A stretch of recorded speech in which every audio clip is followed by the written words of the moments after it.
Wait. How do you pronounce that? Dude, I don't know.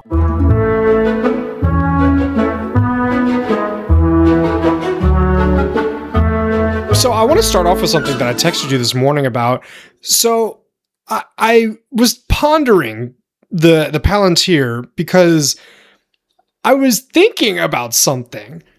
I don't think anybody told Bilbo that Gandalf died. I'm gonna say this because I was thinking about this morning too when you texted me that. I was like, I don't think it mattered because Gandalf came back to life anyways.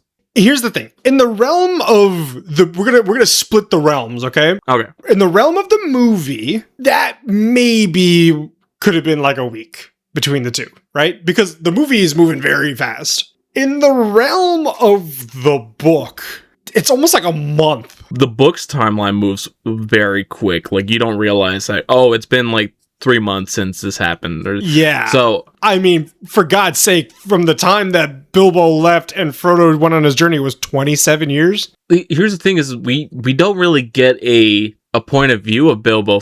Like, we don't realize if he found out or not, or how, because he's stuck in Rivendell.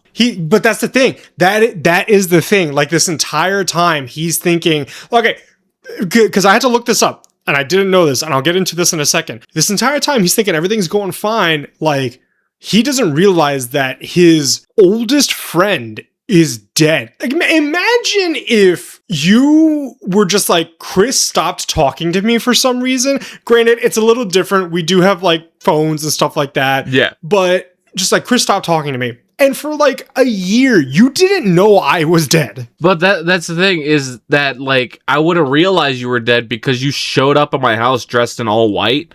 And you were like, hey, what's up, Nick? And I'm like, what's with the new outfit? He didn't go to Rivendell, though, in the movie. After? No, he appeared in front of Aragorn, Pippin, Merry, Gimli, and all of them. Yeah, so that's the thing, is that, like, Bilbo might not know that Gandalf died, but at the end of the story, when they all, like, sail off to the Undying Lands, Bilbo and Gandalf are standing right next to each other. True, but what if Gandalf didn't come back? Oh, yeah, that'd be depressing. It'd be a while since he found out, too, because they don't have messengers. I don't think Bilbo knows how to talk to birds. And, like, guys, that's not a joke. Like, people talk to birds in this universe. Yeah. No, and then it's the same thing if Frodo died on the journey, because at some point it's just Frodo and Sam and Gollum. So if Frodo and Sam died, nobody would know. And here's the thing. So I looked it up because I never really understood Gandalf in particular. And I had to look this up. Gandalf is human. Gandalf, yeah, he's weird. Gandalf is apparently like an immortal spirit or like an immortal being that was sent to Middle Earth and just decided to take the physical shape of a man and then went by Gandalf the Grey. Yeah, so him, Saruman, Radagast, and there's like 2 other blue wizards that are like unnamed because they just disappeared. They're all beings called the Maya, which are, I would say, angels. Like, they're like angels, helpers of the gods. The Valinor or Valor or something like that. I don't know. I was watching some like Lord of the Rings like lore, and I was like, Lore of the Rings? Oh, new show title. So, yeah, Gandalf, all of them, they're essentially just angels, and the gods were like, hey, we want to send you guys down to Middle Earth. You down for that? And they're like, yeah, sure. It's just there was levels to this shit. So like, Saruman was the general manager. Yeah. And then Gandalf was like the cool coworker who still got a lot of his shit done, but he took a lot of smoke breaks. He took a lot of smoke breaks. A lot of them. That was my little spiel for today. I just know that I have something to tell you, but I will not reveal it till the last episode of the series. Really? Yes. That's like next week. You're gonna wait a week to tell me something? And I might forget. I know, that's what I'm saying. You're gonna forget. And then I'm gonna forget. We have no security here. No, we don't. But let's just see what happens. Alrighty, so before we get into this, ladies and gentlefish, boys and ghouls, bookworms, and movie buffs, welcome back to another episode of the Barely Literate Book and Movie Club. My name is Chris, and with me today is my co-host with the most. What is your name? Salakin the Green. I am the stinkiest of all the wizards of Middle Earth, but I smoke the dankest kush. You should hit me up. Open my robes, and then I got like baggies of the fun drugs, not like coke or anything. It's just like the cool like plain ones. I'm like, check it out. And then you have like the what's it called? The black like clouds, like that pig pen from Charlie Brown, where he just like comes out and like and then I have like the Middle Earth pipes, but they're made out of glass and they have like prints on them too. I'm like, chicken, yeah, like that one. That one's tie-dye. This one I aqua dipped. Yeah, I got into that recently. But it's me, guys. It's Nick. Salakin is my wizard name, but it's my name backwards. So, what movies have you watched this week? Because I got a great answer for this. I have not watched a single movie. Yeah, me too. Wait, really? Yeah, I haven't seen anything since Backrooms. It's just been a busy week. It has been a very busy week. I don't know what is in the air, but it's not love tonight. Mine is work, and then what else do I get up to in the afternoons? Fishing. Also, I did not have any money to watch a movie. Oh, wait, you do have a new hyperfixation that's slowly taking over. Not a new hyperfixation. It's straight up, I just bought something new. I got a 3D printer now. This thing is pretty awesome. What is the coolest thing that you have 3D printed? So far, like objectively cool, not like stupid cool. I do stupid cool too. I just printed this. You can see it right there. It's a box. Damn, that looks like the really overpriced Steam machine, doesn't it? Yeah, it's a new CD holder. Oh, does it work? Dude. Oh shit, wrong button. Oh, fuck! I know, right? It's a CD case that if you press a button, it pops out the CDs. Yeah. I want to see if they make them for like DVD cases and PS3 game cases. Would love that. Oh, yeah. And they're stackable. So I can make multiple of these and then put them on top of each other. You could make a tower. Make them yeah! But yeah, that was probably the coolest thing I've printed so far. Now, what's your song of the week this week? Ooh, that is a great question. I'm not sure if I have an answer to that at this moment. We haven't done this in a while. Please let me take a gander at my on repeat. Mine's kind of depressing. I've been like missing people. Yeah, no, but my song of the week is Dear God by Avenged Sevenfold. Back on the metal scene, by the way. Oh no. that one's cool because it has like a country vibe to it. Dear God, I pray to you every day. God. Isn't that from the movie Sausage Party?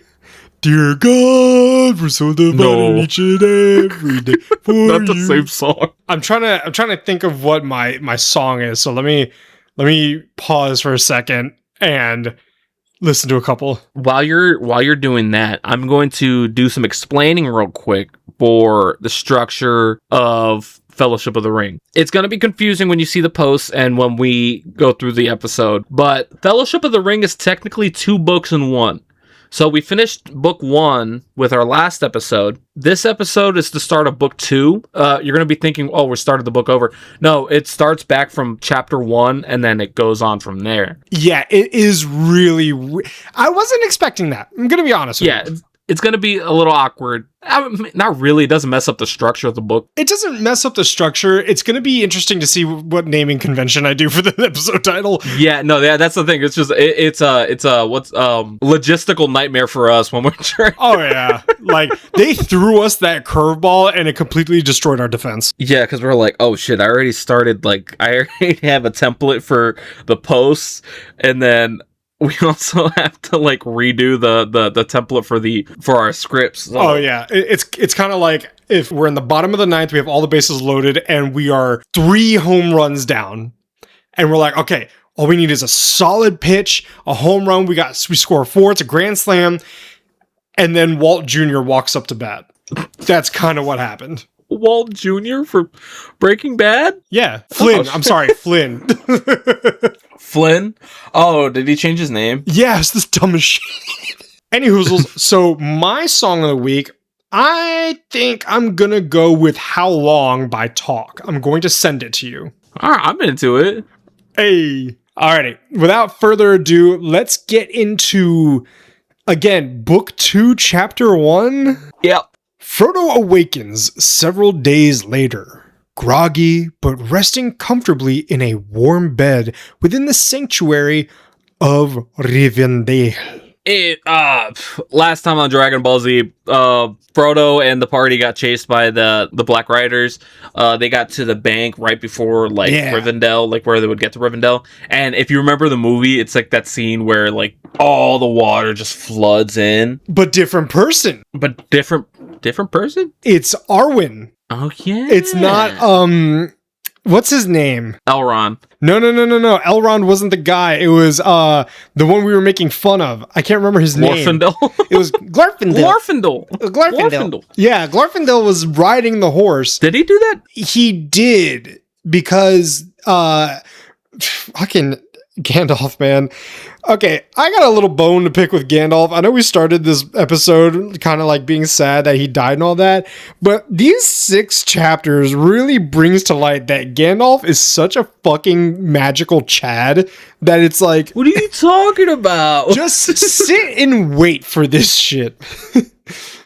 To his immense shock and delight, Gandalf the Grey is sitting right beside him, Frodo. The wizard wastes no time explaining how close Frodo came to death. Elrond, the master of Rivendell, managed to extract a microscopic splinter of the Dark King's knife, or Kniffy, from Frodo's shoulder just in time. The fragment had been actively tunneling towards his heart. Kind of like, what's it called? Iron Man. Yeah, like the shrapnel. Just getting closer and closer. I thought it was pretty interesting that Gandalf explained that if the knife tip made its way to his heart, it would essentially like zombify him and turn him into a white. He said he would become a ring wraith as well, but that's like, what a ring wraith. Yeah, they would torment him. It would put him in like a state, like a he would be in the sunken place, but like his body would be controlled, kind of. Oh, I thought you meant like Arkansas or something. All right. The ring wraiths are kind of. I'm gonna need them to power balance better, because what do you mean they have a special knife that disintegrates when somebody else touches it? That it breaks off inside of you, and then even the smallest little splinter can still make its way through your body. He got so lucky that Elrond found that. I think. Well, Elrond almost didn't. Yeah. He almost gave up. He goes, you know what? I almost struck gold. I'm gonna keep going. Oh, there it is. Because Gandalf at one point was like, I thought you were going to die. Yeah. Like we all thought you were going to die. And then Elrond's like, I took a $5. Let's dive right back in. Yeah, I smoked like 5 cigarettes. I figured it out. He's like hyper focused at this point. Had the fragment reached its mark, Frodo would have faded permanently into a mindless undead wraith under the control of the Dark Lord of the Sith. This was cool though, because we get a little, not a backstory, but we get some more info on hobbits, kind of trying to power scale them a little bit. Hobbits are surprisingly resilient. Yeah. Gandalf mentions that a regular man would have faded a lot sooner. Frodo lasted 17 days. I think he said like the only one that would have come close to how long Frodo would have lasted would have been a dwarf, and he was like, even a dwarf wouldn't have lasted like nearly as long as you. With the immediate danger past, Gandalf pulls back the curtain on the identity of their pursuers. The Black Riders are the Nazgul, the Ring Wraiths, and the primary 9 servants of Sauron. Once great mortal kings, they were utterly corrupted ages ago by the rings of power Sauron had gifted them, binding their souls to his will forever. We knew that already because we watched the movies. Yeah. But like, we're like, oh, Nazgul. I totally knew that. I don't know, you've never played it, right? Shadow of Mordor or Shadow of War. The Nazgul do show up in that as a boss you have to fight, and pretty cool. For the moment, the 9 have been scattered. The roaring flood at the ford of Bruinen swept away their horses and unmasked their physical forms. A localized torrent unleashed by Elrond's power over the river, with a theatrical touch of white horse-shaped waves added by Gandalf himself. This is what I'm talking about, people. Gandalf has to add a little bit of spice to it, all right? He's like, I gotta make this look a little cool. So Gandalf was like, imagine, Gandalf is explaining this to Frodo as he is recovering in the bed, And he's like, listen, you may remember that, there was waves and that's due to the magic of Elrond. But did you notice? I bet you didn't notice that some of the waves look like horses. I did that.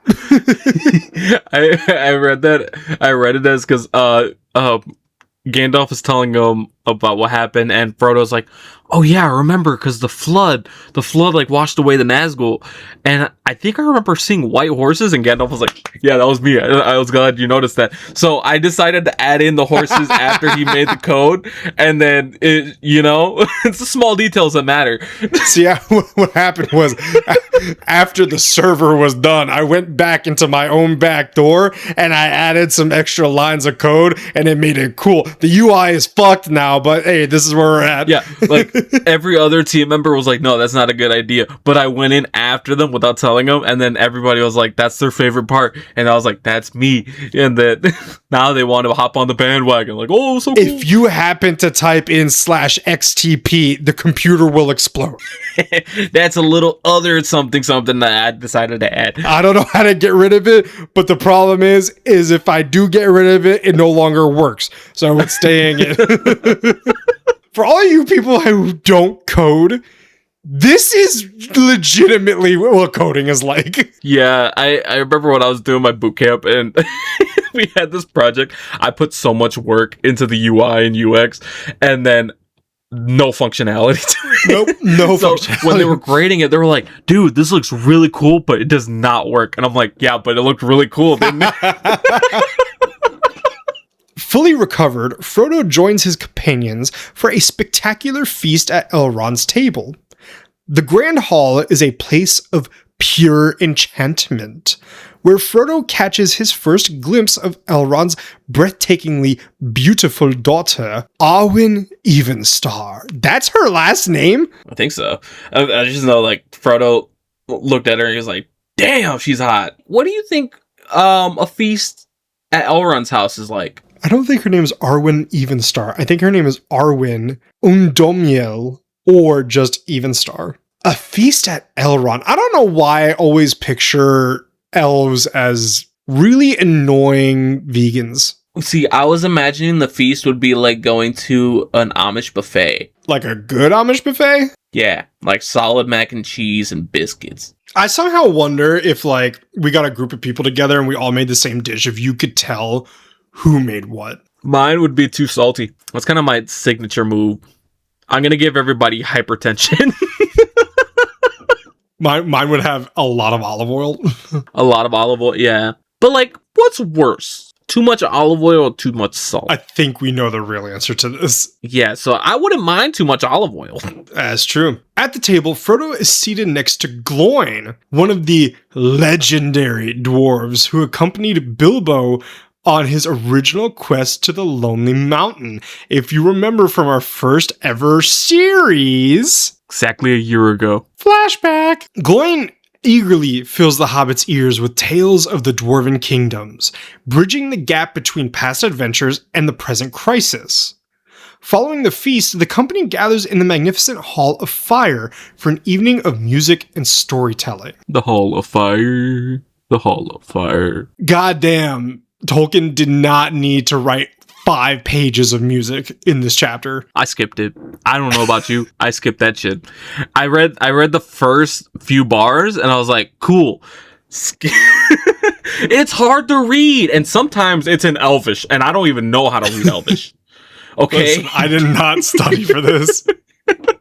There, Frodo receives the greatest surprise of all.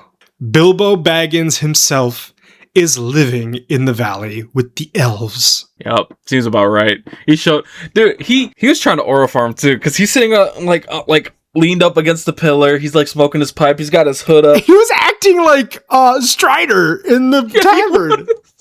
And what we learned is that him and Strider are close friends. Oh my god. Bilbo, here's the thing. You would think that's because from our, recent chapters, you're like, damn, Strider knows fucking everybody. No, Bilbo knows everybody. Bilbo's like onto it.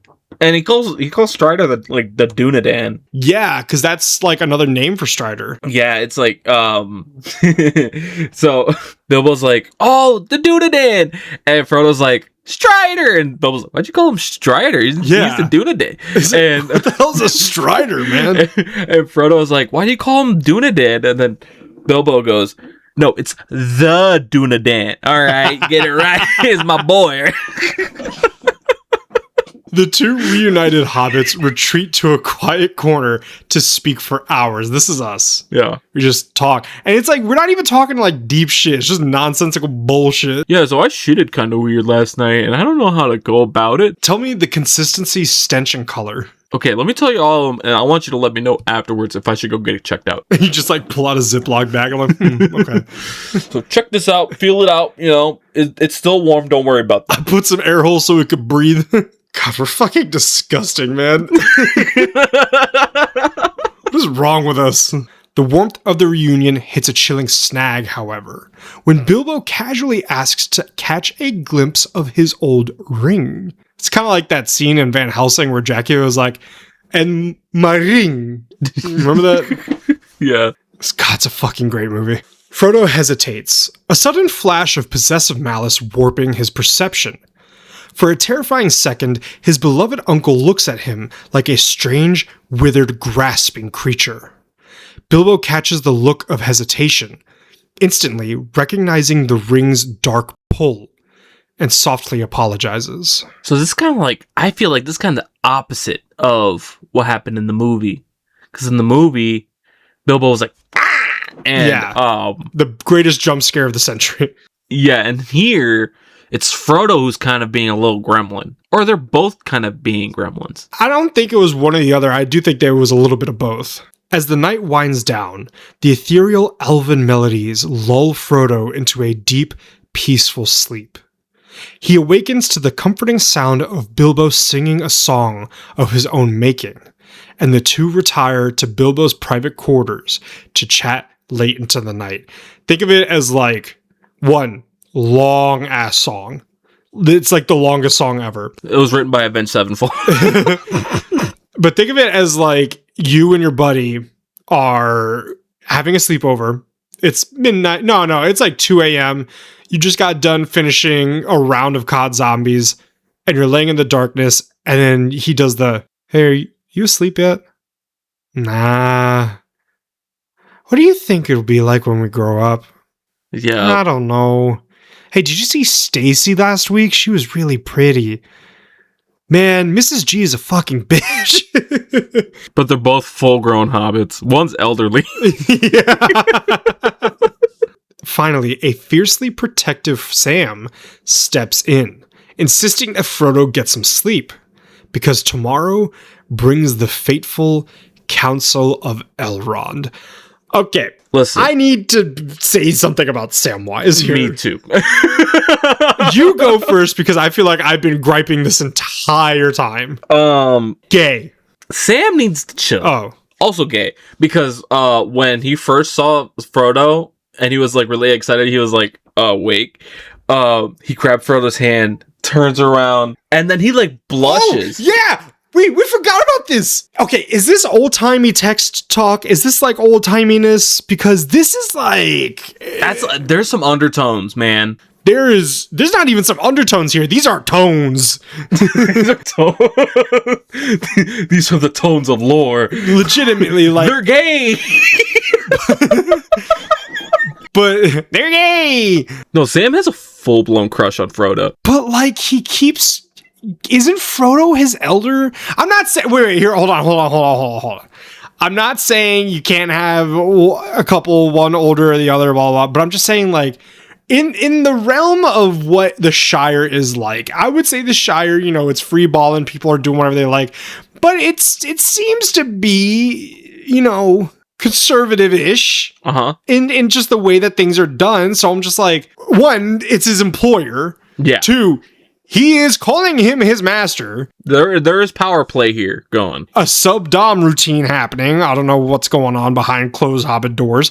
But three, like, I think Frodo is like 20 years older than Samwise. That, But here's the thing too, because based off of Frodo's Oh shit, it's because he's rich! well, I was gonna say, based off of how Frodo acts, I don't think Frodo really acts like the whole "I'm your master. You have to listen to what I say." That's why I think it's like, it's all Sam. Sam is really the one pushing that, and he's just like, "I gotta follow Frodo everywhere because he's my master." I gotta, but which is a weird way of saying he's my boss. But he's just a big ass kisser. But like, ass kissing implies like he's in it for something.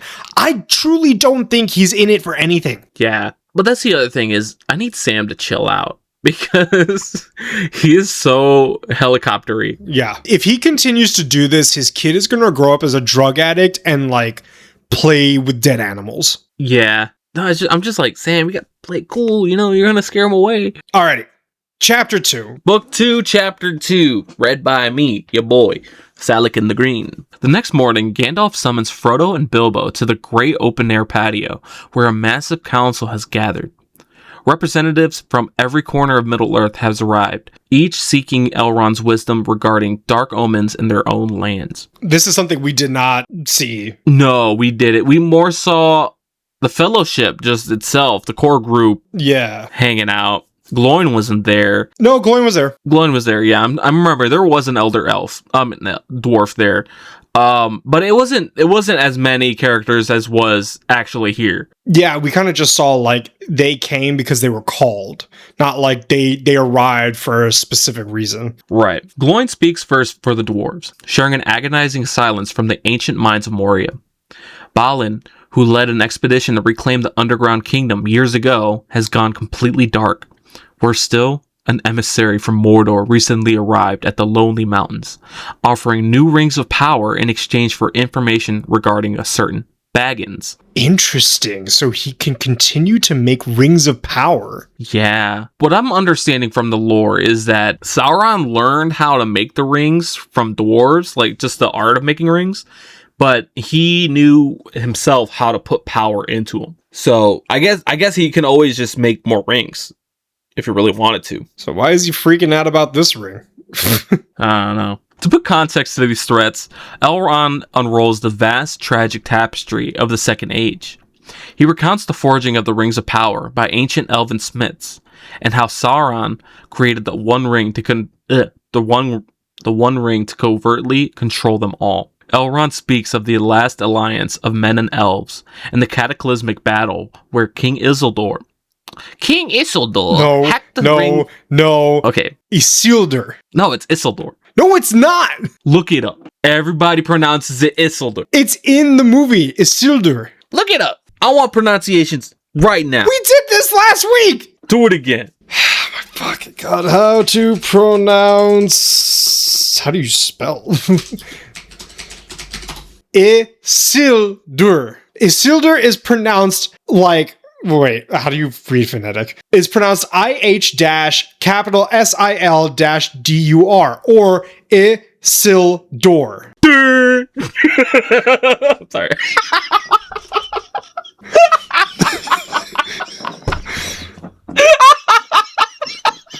I'm gonna go fill up my water.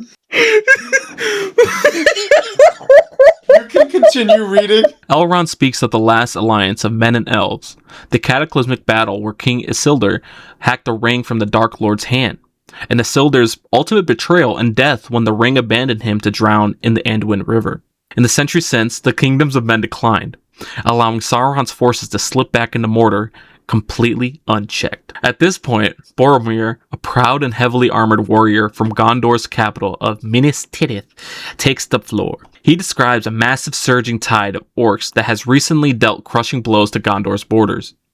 Boromir shares a recurring prophetic dream that commanded him to seek the sword that was broken, something called Isildur's Bane, and a halfling. To Boromir's benefit, the riddle is instantly solved, as Aragorn stands, drawing his shattered blade and revealing himself the secret heir of Isildur, and Frodo then steps forward, placing Isildur's Bane, the One Ring, directly onto the stone table. Did you poke yourself in the eye? Yeah. Oh, dude!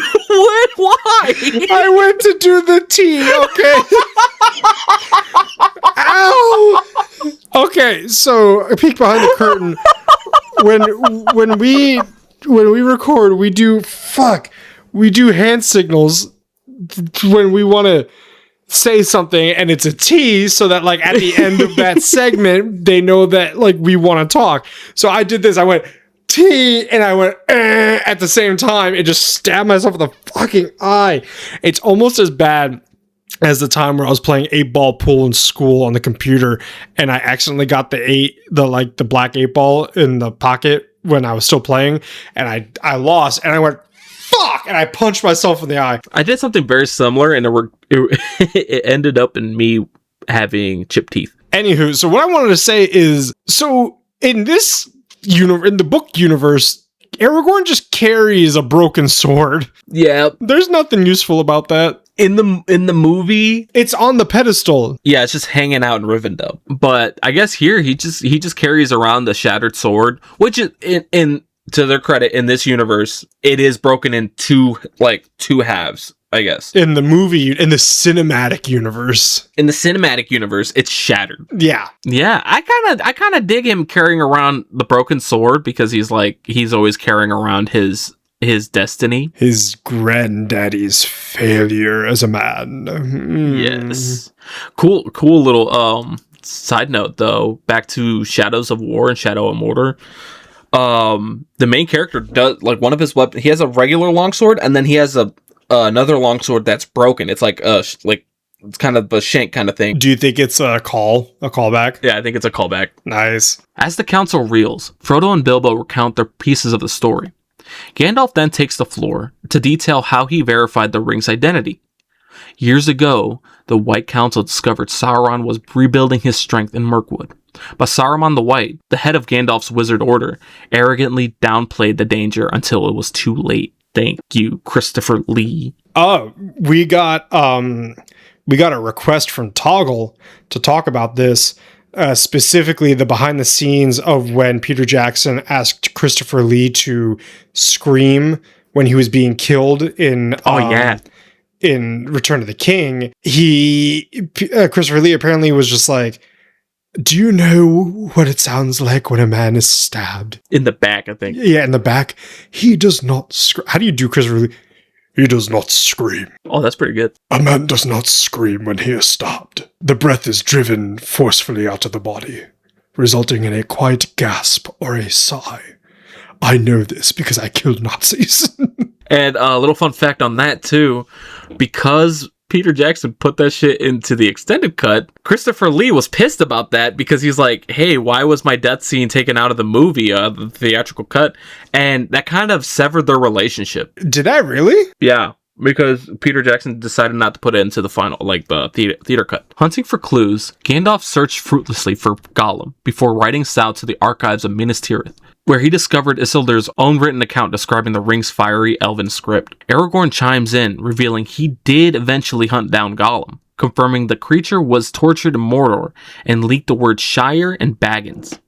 Suddenly, Legolas, an elven prince from Mirkwood, interrupts with the disastrous news.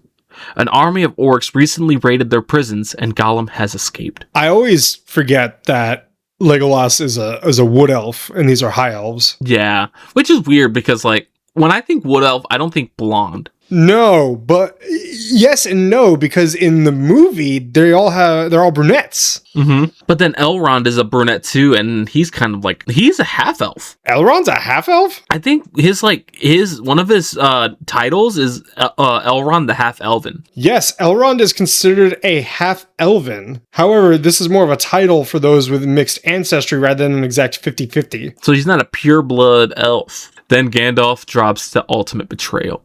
He recounts riding to Saruman's stronghold in Orthanc, only to find the White Wizard utterly corrupted.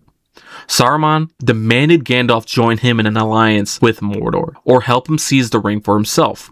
When Gandalf refused, Saruman imprisoned him atop the pinnacle of his stone tower. I don't understand the trope that is always used that a person of high power is immediately turned to the dark side when they're promised more power by a big baddie. You have to be smart enough to realize this person's gonna fuck you over. That's where you show you're pretty naive, Chris, because power corrupts. Because, once you have power, you just want more power. And the more power on top of that, you get more hungry for more power. There's no end. It's a void you're trying to fill. But if you are strong enough to have gotten to that point, you need to have learned a thing or two, because apparently Saruman is like the smartest of all the wizards. He should realize that, oh yeah, the dude that created the One Ring to rule them all is a piece of shit. Nah. I would like to think of power kind of being like an addiction, and you can be as smart and wise as you want, but the addiction's gonna make you justify any action just to like feed that addiction again, no matter how irrational it is. All I'm saying, Saruman's a little bit of a jokester. Saruman's kind of a little breaky guy. Gandalf was only saved when Gwahir, the Great Eagle, swooped down to rescue him. Fleeing north to Rohan, Gandalf tamed Shadowfax, the swiftest horse in the world, and This guy became fucking Animal Planet in the span of like 20 minutes. He's like, I'm going to ride the eagle. I'm going to tame the untamable horse. Fuck it. I'm going to talk to dogs. Where's Caesar Milan at? Gandalf, I don't know why, like Gandalf just kind of gave Donald Trump in that way of the exaggeration. Just like, I tamed Shadowfax, the swiftest horse on the planet, fastest horse of them all. Faster than you. Faster than your horse. The best. So he tamed Shadowfax, the swiftest horse in the world, and raced back to the Shire, missing the hobbits at Bree. And Gandalf fought a desperate midnight battle against the Nazgul on Weathertop. That's what I was telling you. Remember when fucking Aragorn was like, oh, I thought that was you because on Weathertop I saw a flash of light. Yeah. That's what I was talking about. And you said, no, Chris, you're an idiot. Get it. No, I get it now. I get it. A lot, like, the timeline of these books is really hard to grasp. I'm gonna need a break from Middle-earth again after this one. With all the cards finally on the table, the council faces the ultimate question. Where do we go out to eat after this? Nah, what do they do with the ring? If you had to be a part of the council, where could you see them eating at? I could see Pippin immediately saying Chili's. I'm not gonna lie. The top two restaurants that I'm picturing they are a consensus. They are going to the same place: Red Lobster or Olive Garden. I could see Olive Garden. I was gonna say Texas Roadhouse, but that's a personal preference right there. Like, if after this council, I'd be like, let's go to Texas Roadhouse. It's right down the road. And, I would object heavily to that. Why? I don't like Texas Roadhouse. But like, here's the thing. I can see Aragorn and Samwise getting deep into the unlimited salad bowls. All right. Big time. Pippin, Merry, all of them, soups. Actually, I would say Pippin is like crunching down on those breadsticks. He's dipping it into the soup. Yeah. Yeah. And then Gandalf, he's just drinking the wine. And he's smoking inside when they told him not to, but he keeps doing it. Well, yeah, he put the gun on the table. He's like, I'd like to see you stop me. With the cigarette, like, in his mouth. Hold on, how would you pronounce this? Aristor? The Elf Lord Aristor. I did not say that. The Elf Lord Aristor. I didn't say that either. You asked me how to pronounce the fucking name, and then when I tell you what I think, you're like, let me say it two different ways. Don't fucking ask me. Okay, the Elf Lord Aristor suggests sending it to Tom Bombadil, but Glorfindel counters that Tom Bombadil cannot alter the fate of the world. Okay, but here's the thing. He didn't fucking ask that. That was just his response.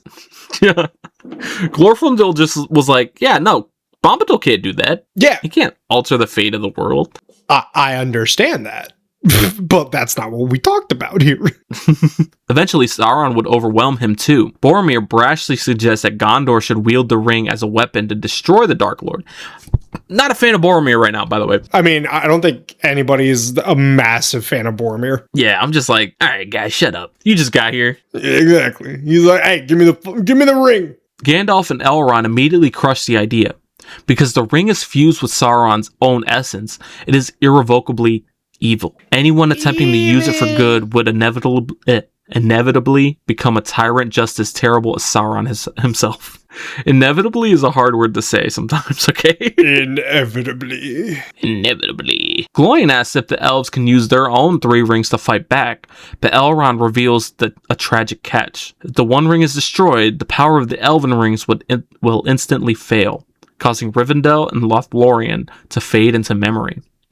Yet the elves fiercely accept the sacrifice if it means saving the world. Once again, that's not what he asked. Yeah. Gloin was like, hey, can you take your rings to fight Sauron? Cool. That's where the question ended. It's not the other fucking answer. But you know how elves be. They love to dance around the topic. They're like, it's like they're always looking at the big picture and refuse to like zoom in on the like little pieces of it. They just want to, you know what? Their elves are all Bryans. They want to seem like the smartest people in the room, when in reality, you just asked, hey, is there water in the fridge? It's like, well, is there water anywhere? Because and then they get into this long tangent about the environment. It's like, dude, I asked for a bottle of water. And you're just like, please, I'm thirsty. I have to take a pill. And then they get onto the topic of pills, and then that's when you pull the gun out. No, you don't have you've collapsed at this point. Arester argues that marching straight into the fires of Mordor to destroy the ring is pure folly. Gandalf counters that this very folly is their greatest weapon. Sauron is brilliant, but he only understands the thirst of power. This is what I'm talking about. Power is an addiction, right? He wants that next sip of the alcohol that is power. What do you think power tastes like? I think power tastes like lemon lime mixed with blue raspberry. So kind of like a blue ras lemonade? Yes. I'm going to throw this out there. When I was a kid, I invented this drink, and I called it the electric iguana. I don't know why. I was into lizards and electricity, and it was ice. You got to have ice because it got to be cold. Uh-huh. It was Minute Maid lemonade, Sprite, and blue martini mix. And I just remember being hyped the fuck up when I was drinking this shit. I gotta find it. I gotta make it. Do that and actually put tequila in it. Make it an actual mixer. Ooh. Next time I come down. We got to try a virgin one, because we need to okay, this is what 11-year-old Chris was drinking. Should we have a night where we both make random mixed drinks and see how it works out? I mean, listen, I'm gonna bring the electric iguana out of retirement for this. It's like if Powerade had a coked up older cousin. Okay, I'm into that. The concept that someone would actually choose to destroy the ultimate weapon rather than claim it will never even cross his mind. Elrond agrees, noting that on the road, this dark, raw strength and great wisdom will not guarantee success. Raw. Sometimes the weak must Sometimes the weak must make all the difference in the world, while the eyes of the great are fixed somewhere else. What the fuck are you talking about, Elrond? Get your mind out of the gutter. Elves, man. Fuck. They're like the French. I don't want to be an elf. I'm going to throw that out there. Oh no, we're dwarves. Oh yeah, we're full dwarf coded. I'm just too tall. I don't know. Wait, hold on. Do you think we're more hobbit than dwarf? I'm thinking, because I know you're a dwarf, but am I a dwarf or am I a hobbit? How am I more or you less dwarf than me? Or you? You know what? No, it might be the other way around, honestly. Now I'm confused. I might be more dwarf and you're more hobbit. How? You love to cook and you can throw down in the kitchen, but I can put shit together. That's true. Also, you're more clean and I'm a fucking mess. You are. Listeners, let us know in the comments. Do you think you are more dwarf or hobbit, and why? I want to know. No elves in the chat. Fuck you guys. Jesus Christ. Misinterpreting the cue, Bilbo cheerfully volunteers to finish the job, and Gandalf softly declines. Yeah, Bilbo just hopped in there. Is like, you know what? Dude, I'm reading the undertones you guys are putting down. And yes, I will finish the job. I will finish what I started.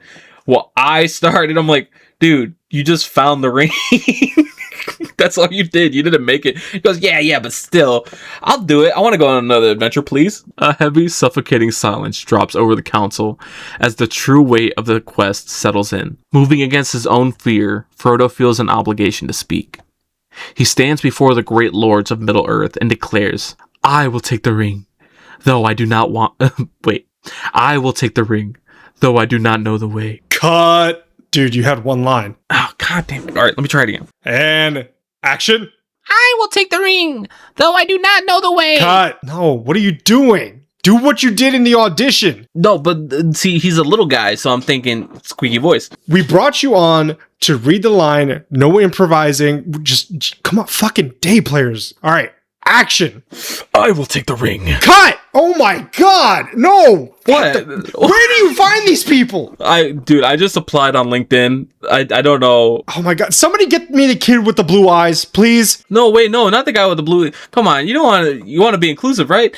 Come on, brown guy, brown eyes, brown hair. Come on. All right, give me the wood kid. What's his name? Elijah? Come on. The wood kid.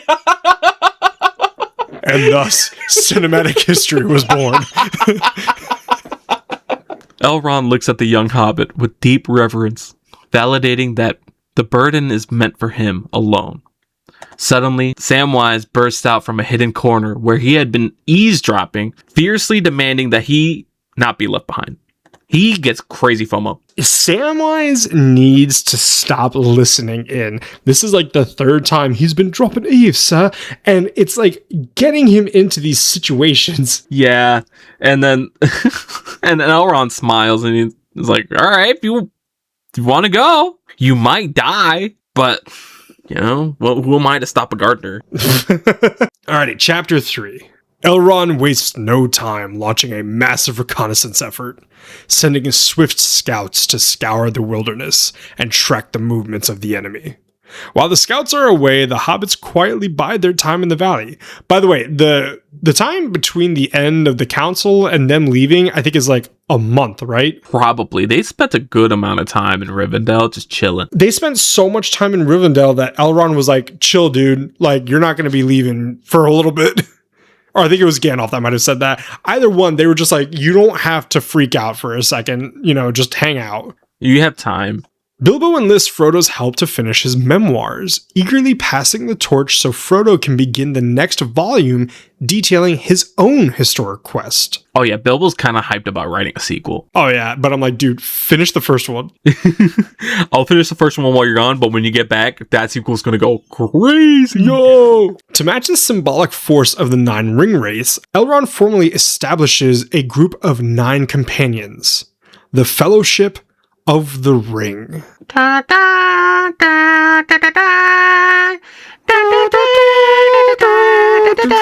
keep going to fucking National Geographic. The Fellowship consists of Frodo, Sam, Gandalf, Legolas, Gimli, Aragorn, Boromir, Merry, and Pippin, who were not okay, so basically, Elrond initially hesitates to include the 2 younger hobbits, doubting what they could possibly contribute to a quest of such magnitude. Gandalf fiercely advocates for them, pointing out that even the raw power of an elf lord cannot guarantee success on this road, and that Merry and Pippin's unwavering loyalty to Frodo is worth more than a warrior's blade. I think that Merry was allowed to go, and then they were like, oh, Pippin can't go.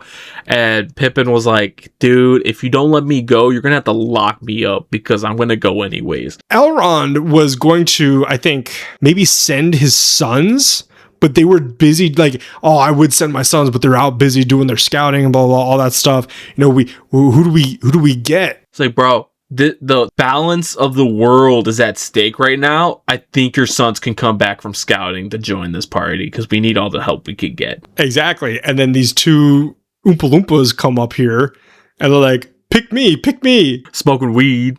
And they show up with a bag of popcorn each and they're like, so where are we going? Who left their kids here? Dude, I'm a full grown man. Just looks up. Head fully cocked upwards. Just I'm a full grown man. Talk to me like it. I think you missed one of the hairs in your nose this morning. You want me to get that for you? I got little fingers. I got it. You go. I thought you were dead. I thought you were fucking serious. I plucked the nose hair. Why? I was looking up. What are you doing? I didn't see you. I didn't see you looking up, so I thought you were serious about seeing your nose hair, so I plucked one. I can. Oh my god, it's got follicle on it. Dude, I was pretty impressed that I plucked it first try, and it didn't hurt. No, I want to try that. Oh, you got one too? How many? You got like 4 of them suckers. I don't know. Look at the big one. Did it hurt? No. Surprisingly, didn't hurt either. 2 months later, the scouts return with clear reports, 2 months. and the Fellowship prepares to march. Before they depart, Bilbo pulls Frodo aside to give him 2 invaluable parting gifts. The first one is Sting, the legendary elven short sword from his own adventures, and a breathtaking, beautifully crafted coat of silver mithril mail. So, you remember that cool sword that Bilbo had last chapter that is like kind of glue red in a way? Yeah, that Bilbo had Frodo. Oh, Frodo. Yeah, doesn't matter anymore because it broke apparently, and Bilbo didn't have enough time to like to have the Elven Smiths repair it. So he's like, all right, fuck, I'll give you Sting. Yeah, arguably a better sword. Word for word what happened too, because he's like, yeah, your sword broke. I forgot to have the elves fix it, so here, take this one. It wasn't like they couldn't make it in time. I kind of forgot to ask. Yeah, I forgot. And then the mithril is, okay, if you don't know what mithril is, that shit's like Kevlar times a million. That's some dwarven good stuff right there. That's some prime dwarven craft. And that shit's expensive. Yeah, I don't think they can find it anymore. No, we're gonna get into how much mithril actually is worth. Yeah. Aragorn stands by as the Elven Smiths reforge the shards of Narsil into a magnificent new blade, which he then names Anduril. Is that how you say it? Sure. Anduril. I like that everybody's getting like all like, because this is the big gripe we had in The Hobbit, is that all those dwarves, no weapons. Yeah. They just went off. What are they doing? Now they're getting armored up. They're getting their shit together. Aragorn's like, I'm gonna speed the movie up a couple hours. I'm gonna get the sword now, and we're gonna get busy. Damn right. Anduril, the Flame of the West. Rounding out the company is the half-starved pony they rescued in Bree. Under Sam's... This poor pony. The half-starved pony from Bree. This phony pony made out of snow. Give him some cheese. Under Sam's dedicated care, Bill the pony has transformed into a healthy, strong, and indispensable pack beast. With quiet, hurried farewells, the Fellowship steps out into the wild. I have a theory that Sam named the pony Bill after Bilbo. Wasn't the shithead named Bill the one that he hucked the apple at? Bill Fernie, yeah. I think he named it Bill because he wanted a better Bill. Dude, I forgot about how he hucked that apple straight at that dude's face. Oh yeah. he's like, yeah. Fuck you. Dude got signed to the Yankees immediately. Just tossed that shit right at him. He's like, that was a waste of a good apple. He pulls out another one. The Fellowship marched steadily south, tracking the massive, rugged foothills of the Misty Mountains. I need to restrain myself from singing the song. The peaceful journey hits a tense note when a massive, unnatural flock of black birds swarms overhead. Aragorn recognizes them as, I almost read that as Cubans, as Crebain, spies of Saruman sent to hunt for them. Forced to choose a way over the impenetrable mountain range, they decide to gamble on the high pass of Caradhras, a treacherous path, hugging one of the range's tallest, most volatile peaks. While it is Aragorn's preferred route, Gandalf remains deeply uneasy, noting that the pass is likely watched. The wizard darkly hints at an alternative secret path beneath the mountains, a route Aragorn refuses to consider. As the Fellowship climbs higher into the thin air, The trail narrows to a lethal ledge along a sheer cliff face. A brutal winter storm hits them without warning. While Legolas remains entirely unbothered, walking gracefully on top of the snowdrifts without leaving a single footprint, the rest of the company is battered by freezing winds. Think of how crazy this is. The only thing that it is comparable to that I know of is the Andes plane crash situation. You are on Mount Everest with a blanket, sweatpants, and a long sleeve shirt wrapped around you, and that is essentially it. Yep. And then some like freaking long blonde haired Chad walks up on top of the snow and is like, "Sup, losers," and walks away. The blizzard intensifies into a nightmare as massive boulders begin hurling down the mountain slopes, crashing into the rocks around them. Kind of reminiscent of when Bilbo and the Unexpected Party went through the Misty Mountains. This is the situation that I got really confused in, where I didn't realize that the mountains were actually giants. Yeah, I don't think it was. I think that was the movie taking liberties. Okay, because I didn't think they were giant. I remember not thinking they were giants, and you're like, "Oh, I read them as giants." And I'm like, "Oh." I kind of think there were giants there, but they weren't the mountains themselves. Defeated by the elements, they are forced to turn back, only to find the trail buried beneath several feet of snow behind them. Aragorn and Boromir are forced to use their sheer physical strength to plow a trench through the drifts so the freezing hobbits can escape. The moment they retreat down the slope, the storm abruptly ceases. As Gimli grimly observes, the mountain of Caradhras possesses a cruel, living malice, and it has explicitly closed their way. I think that they were hinting that Sauron or Saruman? Saruman could control the weather? Yeah, that's what he was doing. Yeah. In the book and in the movie. Yeah, so he's just like, fuck it. Blizzard. It's June. I thought you said lizard for a second. Fuck Lizard. It. Lizard. Just you see like a dinosaur. Alright, chapter 4. With the mountain pass blocked, Gandalf tells the group their only option left is to go under the mountains. Through the mines of Moria. Thought you were going to join me there. Never mind. You fucker didn't tell me. I was reading through it. Just the mention of Moria makes everyone shudder because it has a reputation of being a deeply evil place. The only one excited is Gimli the dwarf. Moria was once the greatest dwarven kingdom in history, and he's desperate to find out what happened to his cousin King Balin. It's like the one person who is held captive in a room for like 20 years. And the first thing he wants to do is like go to Applebee's, listen to an R. Kelly album, and like watch some really fucked up movies. And everybody's just like, listen, we got some shit we got to catch you up to speed on, because everybody's like, Yeah, everybody's like, Moria, and then Gimli's like, ooh, he parked right up. Yep, he's like, Moria.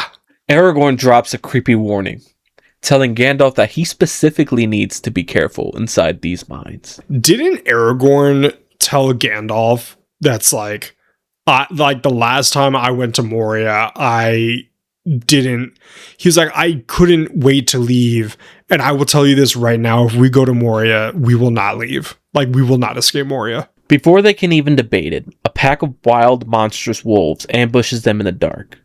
The Fellowship fights for their lives. Legolas shoots his arrows, Gimli swings his axe, Aragorn and Boromir flash their swords, and Gandalf uses a massive fire spell to ignite the trees around them. They're going full hog in this, dude. Like, just for some wolves, man. Just imagine what's going to happen when the Uruk-hai comes. Everybody popped their alts at the same time, but it was like lesser beings. They were all still level 1 alts. Yeah. They survived the night, but they know they have to get to fuck, but they know they have to get underground immediately. The next morning, they reach the hidden western door of Moria, right next to a creepy, stagnant lake. Sadly, they have to set Bill the pony free, which breaks Sam's heart. It's so sad because continue. Which breaks Sam's heart because a pony simply can't go down into the dark caves. It was so sad because on the way to Moria, Frodo and Aragorn were talking, and then Aragorn was like, "What are we gonna tell Sam?" Like, somebody's gonna break the news. I know, and they're like, he's gonna be sad. And here is another instance of why I think Gandalf is such a fucking douchebag sometimes. What do you mean, dude? read the next section. This was an honest mistake, but we'll get into it. The magical stone doors are sealed shut, and it takes Gandalf hours to figure out the password. It turns out the answer was hidden in a deceptively simple riddle carved right onto the door. Speak, friend, and enter. Gandalf simply says the elven word for friend, and the stone doors swings open. No, the fuck he doesn't. He's sitting there for hours, and at one That's point... what they said. That's what it said. I understand, but I'm giving context. We're sitting there for hours, and everybody's trying to help, and I think either Merry or Pippin speaks up, and was like, well, why don't, what, like, what, blah, blah, blah, blah, and Gandalf fucking screams like, if it worked, I would have fucking done it, basically. and so they're just sitting there, and Frodo, keep in mind, Frodo is the one that thinks of this, by the way. He's like, what is the Elvish word for friend?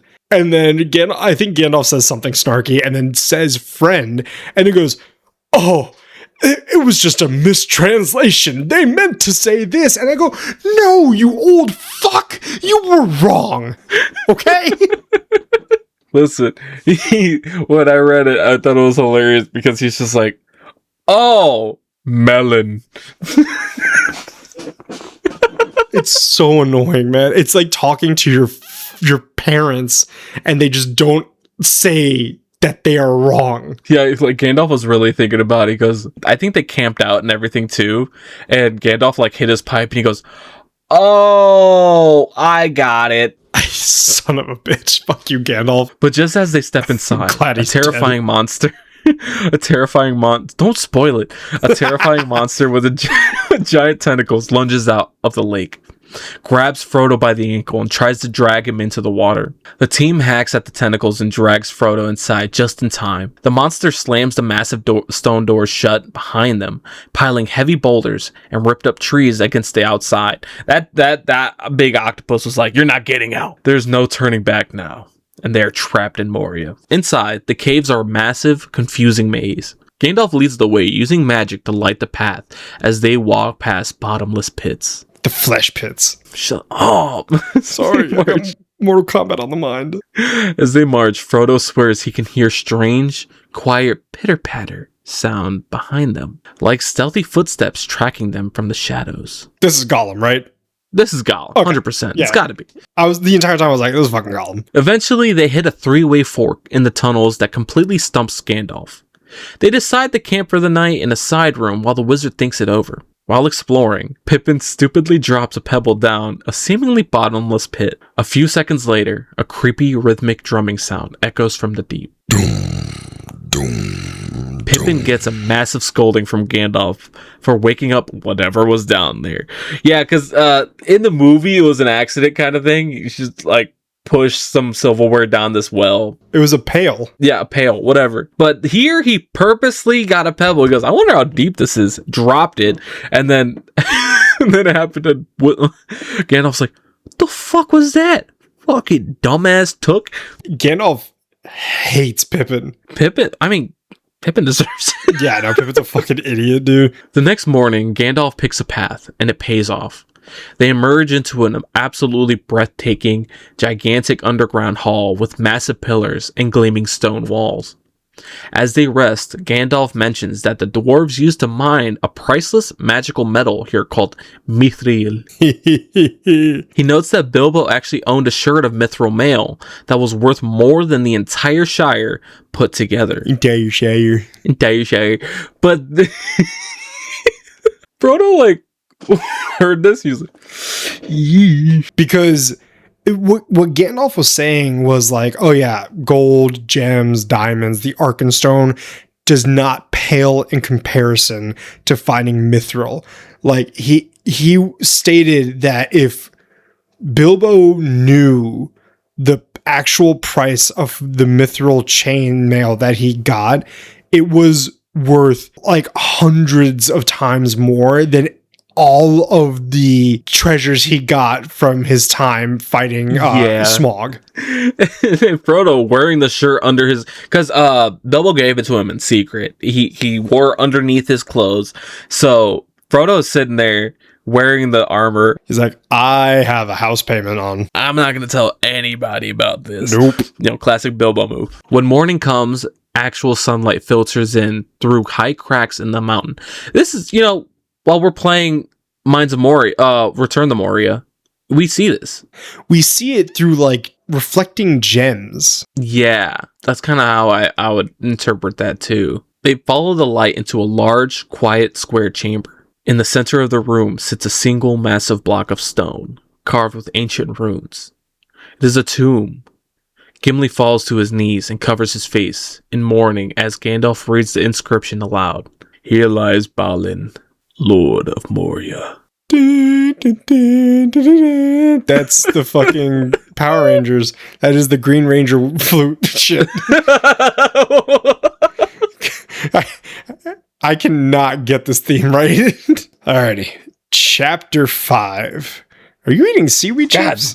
Damn, that's a lot of seaweed. They filled that bitch up, They dude. did. It's Costco. Inside the tomb chamber, Gandalf searches the dust and finds a scorched, blood-stained logbook lying among bones and broken shields. Honestly, the last thing that is written in this book is probably the creepiest thing in all of Lord of the Rings, and I'm going to read it now for you.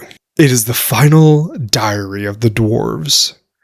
As Gandalf reads it aloud, the team learns how Balin's colony met its end, trapped by waves of orcs and a mysterious, much more terrifying entity. The final page is hastily scrawled and ends with a chilling warning. We cannot get out. Drums in the deep. They are coming. Who's coming? That actually gave me goosebumps. Yeah. And we now learn in the diary that Balin died before this incident. He died because some orc popped out of nowhere and shot him with an arrow in the back. Kind of anticlimactic for such an important character. Yeah.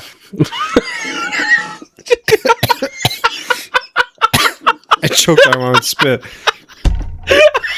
Shit.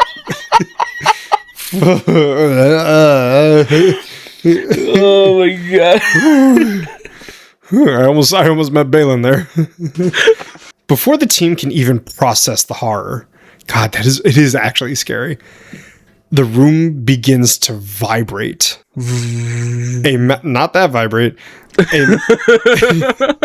A massive rhythmic booming starts up from the depths below. Doom, doom, doom. Oh wait, or is it more like?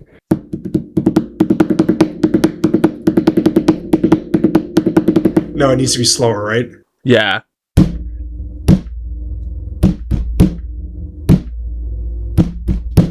Give me a second now. I need to get my story. We can actually do this. We can actually do this. Ready? Hold on a second.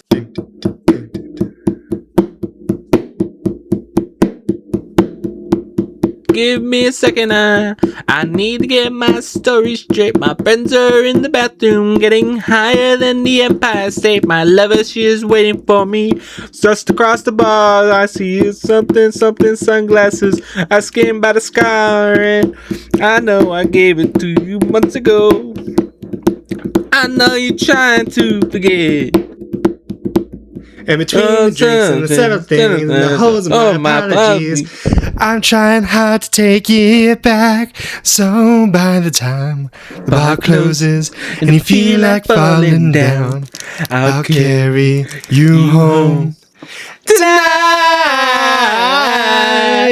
we are young, so I set the world on fire. We go higher.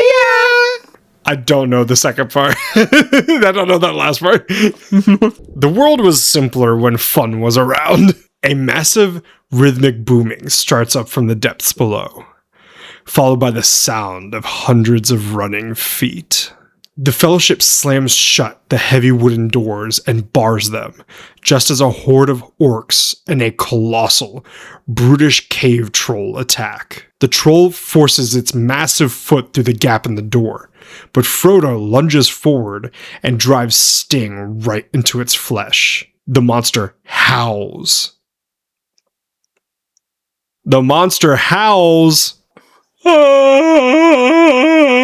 And backs off. But the orcs shatter the wood and swarm inside. A chaotic, desperate battle erupts. The Fellowship fights like demons, cutting down dozens of orcs until the remaining attackers retreat into the corridor. And then you're sitting here. Obi-Wan, what is he doing here? Ah, shit, I'm on the wrong soundstage. Seeing a desperate window to escape, Gandalf yells for everyone to run out the back exit. Run out the back exit! Why did he sound like Grover? Don't worry about it. I was panicked. But as they flee, a massive orc chieftain leaps out of the shadows and drives a heavy spear into Frodo's side. Aragorn slays the chieftain instantly, and to everyone's absolute shock, Frodo scrambles back to his feet, seemingly uninjured. Gandalf stays behind to lock the doorway with a magic sealing spell, but he instantly feels an overwhelmingly powerful counterspell blasting back from the other side. The sheer pressure of the wizard duel causes the entire room to collapse. A battered and exhausted Gandalf catches up with the running Fellowship, leading them down into the lower halls towards the exit of Moria. Ahead them lies the Bridge of Khazad-dûm, a narrow, terrifyingly thin stone arch spanning a bottomless, volcanic chasm. As they race across, Legolas screams in pure horror, and Gimli covers his eyes. Stepping out from the flames behind them is a colossal nightmare of the ancient world. Wreathed in roaring fire, yet draped in impenetrable shadow, it is a Balrog. A demon of the old world. Gandalf commands the rest of the team to run for their lives, while he wheels around to hold the bridge alone. The Balrog ignites a flaming sword and leaps onto the stone bridge. But the wizard doesn't budge. Raising his staff, Gandalf strikes the stone beneath his feet, unleashing a blast of pure light that shatters the bridge. In the book, the line is a lot different than the movie. The movie is, "You shall not pass." But here, he starts dropping bars. He's like, "You cannot pass. I am the wizard of this. This is the master of There's fire. more to that. You cannot pass." Like, he does it like 3 times. The demon flies backward into the bottomless pit, but as it plummets into the dark, it lashes out, with a fiery whip, snapping the coil around Gandalf's ankles. The wizard is yanked off his feet and dragged over the edge, hanging on to the crumbling stone lip by his fingertips for a fraction of a second. Gandalf locks eyes with the horrified fellowship and shouts his final words into the abyss. Now, I know that he has to shout because they're pretty far away, but I like the way that he does it in the movie where he just goes, "Fly, you fools!" Then, he lets go and vanishes into the dark. Stunned and reeling from the loss, Aragorn takes command, aggressively pushing the weeping hobbits out through the great gates of Moria. They sprint a mile away into the blinding sunlight before the entire fellowship collapses into the grass, completely broken by grief. And then us two are sitting on the corner like the two Muppets, Yeah. He was kind of a dick, I'm just saying.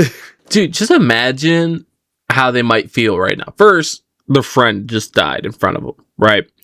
But also, the most powerful person they know just died in front of them. Well, not Tom Bombadil. But still. Alright, I'm gonna get into the last chapter here. Chapter 6. With Gandalf gone, Aragorn steps up as the leader of the Shattered Fellowship.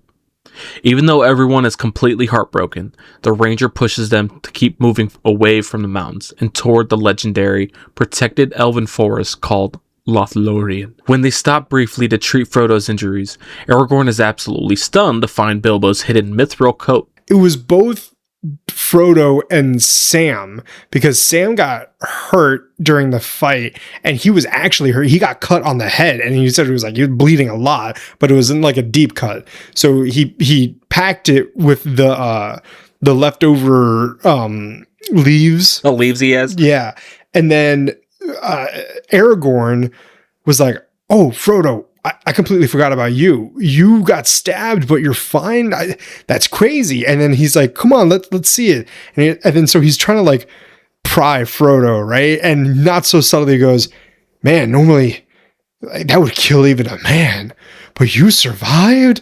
Like he's like, and Frodo's like, "Come on, what are you trying to say?" Stop fucking hyping me up right now, okay? You're gonna blow my cover. He realizes the legendary armor is the only reason the Orc chieftain's heavy spear didn't punch right through Frodo's chest. Which, alright, physics-wise, still probably should have done it. Because it's just a mithril mail coat. You're telling me physics are involved in this story? Yeah, so the spear going, right? It hits the mithril coat. This is the mithril coat, right? And then this is Frodo's chest right here. Hits the coat. The coat bends because it's mithril mail, so it's flexible, and it's gonna, boom, still go right through. You get what I mean? I'm just like, okay, let's take physics out of the question here for a second. Chainmail is supposed to be for slashing, not stabbing. No. I'm not going against that. I'm just saying let's take physics out of here for a second on like a slightly different note. That shit must have hurt so bad. It's like getting shot, even with like bulletproof armor. Reassured, the team pushes onward. While Legolas and Aragorn are relieved to finally reach the safety of the woods, Boromir is incredibly suspicious, as Boromir can be.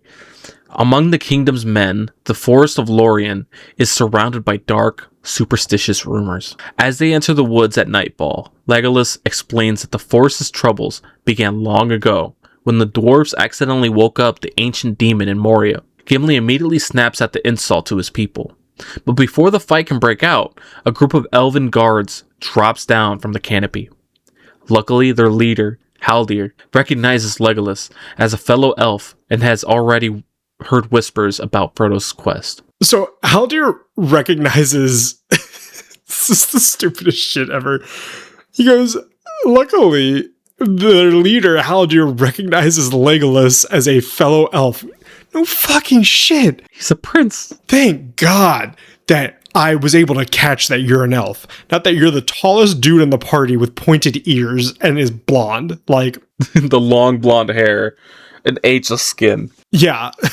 Like, and you smell like vanilla and lavender. What is happening? I think they would 100% recognize that Legolas is the Prince of Mirkwood. I forgot he was a prince. Yeah, he's Thranduil's son. Haldir brings the Fellowship up into the safety of the Talons, high wooden platforms built into the branches of the giant trees. So, kind of like the Ewok villages, right? We're on the same page here? Yeah, I would say so. From their perch in the dark, they watch a hunting party of orcs march right underneath them, completely unaware that the elves are tracking them from the leaves. What did they say? God, you guys breathe so loudly.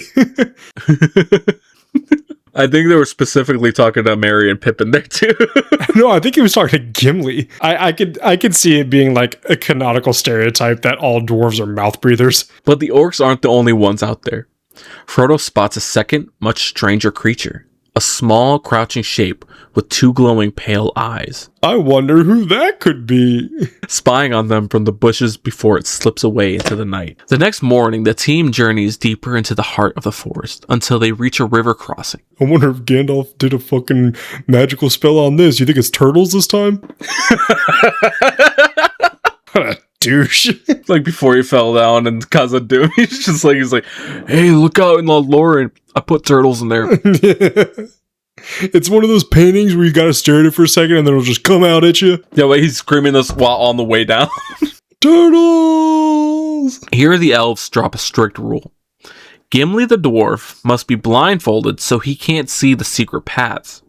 Because elves and dwarves still deeply distrust each other. This is racist. No. 100%.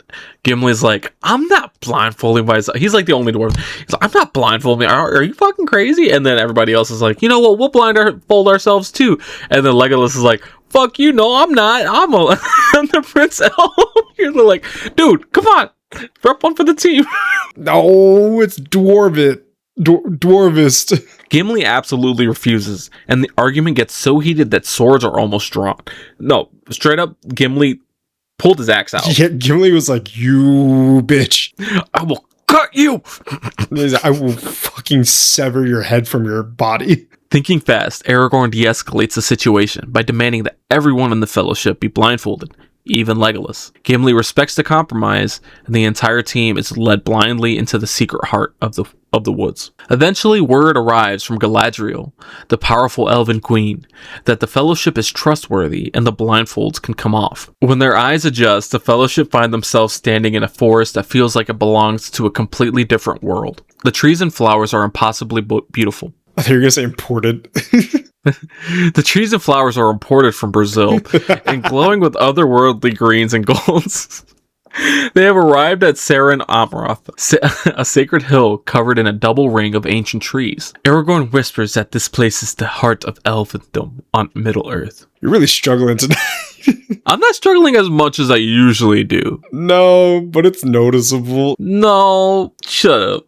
Haldir takes Frodo and Sam up to the high lookout platform, where they can see the breathtaking enchanted valley of Lorien on one side and the dark, forbidding shadows of the enemy's land looming just across the horizon. When the hobbits climb back down, they find Aragorn standing completely still, lost in a powerful, beautiful daydream of a time long past.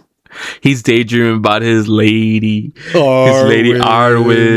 Oh, I would she too. Purdy. She's so she pretty. purred. Viggo Mortensen's like, shit, I could be fishing right now, but damn. he's like, my girlfriend's an elven princess. Be jealous. And she's the daughter of Steven Tyler. And that is the end of Lord of the Rings Part 3. Book 2. Guys, we are one episode away from finishing Lord of the Rings. With that being said, we would like to thank you once again for tuning in to another episode of the Barely Literate Book and Movie Club. If you enjoyed the show, please remember to give us a follow and rate us 5 out of 5 prancing river ponies on Spotify. I was gonna say mithril stars, but no, I like prancing ponies. Yes, remember we release a new episode every Monday. If if Spotify is not your thing, you can also listen to the show on YouTube and Apple Podcasts under the same name. Also, feel free to follow our Instagram and TikTok at Barely Literate BMC, where you can keep up to date with our newly released episodes and stupid funny memes. You can find any of our social medias under that name if it's not the podcast itself.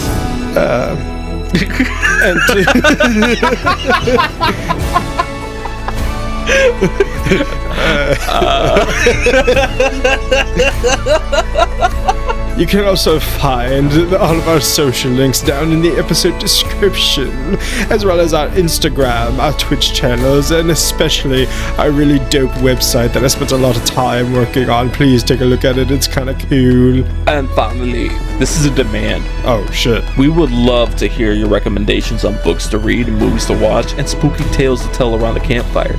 So please, send us DMs. Without further ado, we hope you have a fantastic doing whatever it is you are doing, and we will see you in the next episode. Yeah, stay whimsical. I like that. Stay whimsical. Yeah, stay whimsical.